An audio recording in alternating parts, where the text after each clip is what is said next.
Le Real Madrid retient son souffle. À quelques heures du Clasico le plus important de la saison, une seule question obsède tous les supporters madrilènes. Kylian Mbappé sera-t-il vraiment prêt pour affronter le Barça? Et plus les heures passent, plus le doute grandit autour de la star française. Car même si le Real Madrid refuse officiellement de paniquer, les dernières informations venues d'Espagne montrent clairement que la situation est loin d'être rassurante. Depuis plusieurs jours, Mbappé tente de revenir d'une blessure musculaire à la cuisse gauche, précisément au niveau des ischio-jambiers. Une blessure contractée contre le Betis fin avril, qui a immédiatement provoqué l'inquiétude du staff madrilène. Très vite, les premiers diagnostics ont annoncé une absence potentielle jusqu'au Clasico. Et depuis, chaque entraînement du Français est surveillé comme un événement national du côté de Madrid. Eurosport Plus 1. Le problème, c'est que les nouvelles ne sont pas totalement positives. Oui, Mbappé a repris une partie des séances collectives. Oui, il a retrouvé les terrains d'entraînement. Mais selon plusieurs médias espagnols, il n'a toujours pas terminé certaines séances avec le groupe. Et ça change tout. Parce qu'entre reprendre l'entraînement et être prêt à jouer un clasico à haute intensité contre le FC Barcelone, il y a un monde. Footmercato.net plus 2. Au Real Madrid, personne ne veut prendre le moindre risque. D'autant plus que cette saison a déjà été marquée par plusieurs pépins physiques pour Mbappé. Le staff médical sait très bien qu'une rechute avant la Coupe du Monde 2026 pourrait devenir catastrophique, aussi bien pour le joueur que pour le club. Résultat, prudence maximale. Et cette prudence commence sérieusement à inquiéter les supporters. Parce qu'il faut être honnête, même diminué, Mbappé reste l'arme offensive numéro 1 du Real Madrid. Cette saison encore, malgré les critiques, malgré les débats autour de son adaptation, le Français a empilé les buts. Il est capable de débloquer un match en une seule accélération. Et dans un clasico, ce genre de joueur peut changer toute l'histoire d'une saison. Le timing est terrible pour Madrid. Le club traverse déjà une période extrêmement tendue. Entre les résultats décevants, les tensions internes dans le vestiaire et les nombreuses polémiques autour de certains cadres, l'ambiance est devenue électrique. Les médias espagnols parlent même d'un Real Madrid sous pression totale avant ce déplacement explosif face au Barça. Tguardian.com plus 2. Et forcément, l'incertitude autour de Mbappé amplifie encore plus cette tension. Car sans lui, le Real Madrid perd énormément de profondeur offensive. Vinicius peut faire des différences, Rodrigo peut créer du danger, mais aucun joueur de l'effectif n'apporte aujourd'hui ce mélange de vitesse, de réalisme et de peur chez l'adversaire comme Mbappé. Le plus révélateur dans cette histoire, c'est la communication du club. Le Real Madrid ne dit presque rien. Pas de déclaration forte. Pas de confirmation claire. Juste des messages prudents, des entraînements surveillés et une attente interminable. Et dans ce genre de contexte, ça signifie souvent que le doute est réel. Selon plusieurs sources proches du club, Mbappé devrait bien être dans le groupe pour le Clasico. Mais être dans le groupe ne veut pas dire être titulaire. Et c'est là que tout se joue. Parce qu'actuellement, personne ne peut garantir que le Français soit capable de tenir 90 minutes à très haute intensité. Footmercato.net plus 1. Certains médias espagnols évoquent même un scénario où Mbappé commencerait sur le banc avant d'entrer en seconde période si le match l'exige. Une option qui paraît logique médicalement, mais presque inimaginable sportivement. Peut-on vraiment laisser le joueur le plus dangereux du monde sur le banc lors d'un clasico décisif?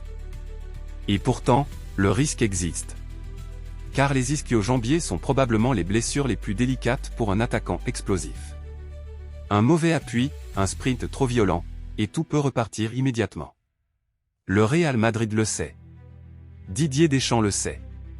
Mbappé lui-même le sait parfaitement. Mais ce qui ajoute encore plus de pression autour du joueur français, ce sont les critiques récentes venues d'une partie des supporters madrilènes. Son voyage en Sardaigne pendant sa période de récupération a énormément fait parler en Espagne. Certains fans ont jugé cette escapade malvenue alors que le club joue sa saison sur les prochains matchs. Sport.fr plus 2. Résultat, Mbappé se retrouve désormais dans une situation très particulière. D'un côté, il veut revenir rapidement pour aider son équipe. De l'autre, il sait que s'il joue diminué et passe complètement à côté de son clasico, les critiques vont exploser. Parce qu'il ne faut pas oublier une chose, les clasicos façonnent les légendes au Real Madrid. Cristiano Ronaldo l'a vécu. Benzema l'a vécu. Zidane l'a vécu. Et maintenant, c'est au tour de Mbappé d'être jugé dans ce genre de rendez-vous. Le problème, c'est que cette saison madrilène est déjà remplie de frustrations. Élimination douloureuse, tension interne, performance irrégulière, et désormais cette énorme pression autour du Clasico. En Espagne, beaucoup considèrent même que ce match pourrait décider de l'avenir de plusieurs personnes au club. Et malgré ce contexte explosif, Mbappé reste au centre de tout. Mais Hansi Flick, l'entraîneur du Barça, a récemment reconnu publiquement que le Français reste probablement le meilleur devant le but. Une déclaration forte qui montre à quel point le danger Mbappé inquiète aussi Barcelone. Managing Madrid. Parce qu'au fond, même blessé, même incertain, Mbappé reste Mbappé. Le genre de joueur capable de disparaître pendant 80 minutes, puis de tuer un Clasico sur une seule action. Et c'est exactement pour ça que le Barça surveille son état physique minute par minute. Du côté du Real Madrid, certains joueurs auraient déjà poussé pour que Mbappé soit aligné coûte que coûte. Les cadres savent que ce genre de match peut faire basculer une saison entière. Mais le staff médical, lui, reste beaucoup plus prudent. Et actuellement, ce sont surtout les médecins qui semblent avoir le dernier mot. Ce qui est fascinant dans cette histoire, c'est qu'on sent un vrai bras de fer entre l'urgence sportive et la logique médicale. Le Real Madrid veut gagner immédiatement. Mbappé veut jouer. Mais personne ne veut provoquer une rechute catastrophique à quelques semaines de la Coupe du Monde. Et pendant ce temps-là, les supporters madrilènes vivent dans une attente insupportable. Chaque photo d'entraînement, chaque vidéo, chaque information publiée par la presse espagnole devient virale en quelques minutes. Tout le monde cherche le moindre indice sur l'état réel du Français. Certains observateurs pensent même que le Real Madrid entretient volontairement le flou pour perturber la préparation du Barça. Parce que Barcelone ne prépare pas le même match avec ou sans Mbappé. La présence du Français change complètement les plans défensifs catalans.